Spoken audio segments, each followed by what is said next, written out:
when Corey Hancock decided to save this bear. He risked being killed by the bear or going to jail. But he didn't think about the consequences, and he did it because the condition of this little bear was just terrible.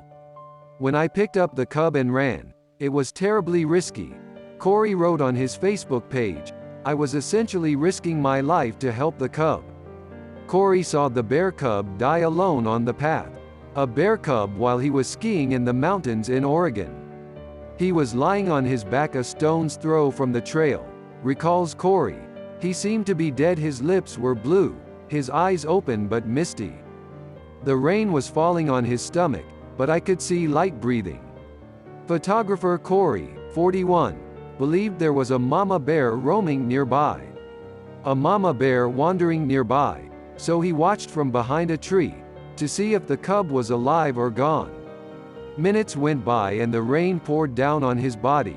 Corey writes, "It twitched its legs a couple of times, and that was the only evidence that the animal was still alive. But I knew it wouldn't last long in those conditions." Corey explains that he spent a lot of time in the wild. And he knows that you can't interfere with its laws, are not to be interfered with. But this was an atypical situation. The bear cub was so emaciated that there was no question that he'd been without food for days. Thanks to his knowledge of the animal kingdom, Corey remembered that brown bears can smell a human from 500 yards away. That meant only one thing: Mama Bear knew for sure that Corey was here. There was no choice but to leave the creature to die in the woods. In the woods, so the lad made up his mind. "I thought about my little boy. And that bear looked so much like a baby. Did I really have to stand by and watch it, as the animal died in the rain? No, I had to do something."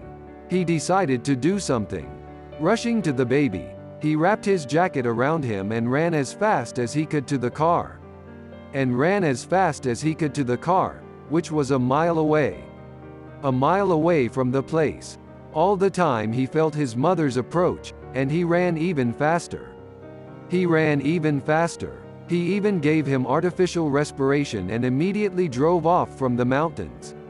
As soon as he got mobile phone reception, he immediately put out a call for friends to help him find a vet service nearby. When he finally found a veterinary clinic, he delivered the teddy bear, who was named Elkhorn after the place where he'd been rescued by the good guy. At the vet's office, the cub was resuscitated, and he was on the mend the very next day. A spokesperson for the Wildlife Trust tells the publication, "People shouldn't assume that a baby cub is an orphaned if they don't see the mother dying in the wild.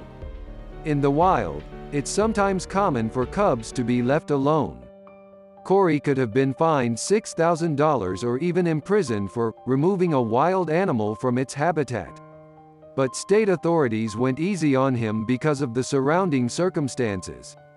"I'm glad Elkhorn survived and will live somewhere amongst us," Corey adds, "and if I ever see anything more like that, I'll do the same. And so will many of you, I'm sure."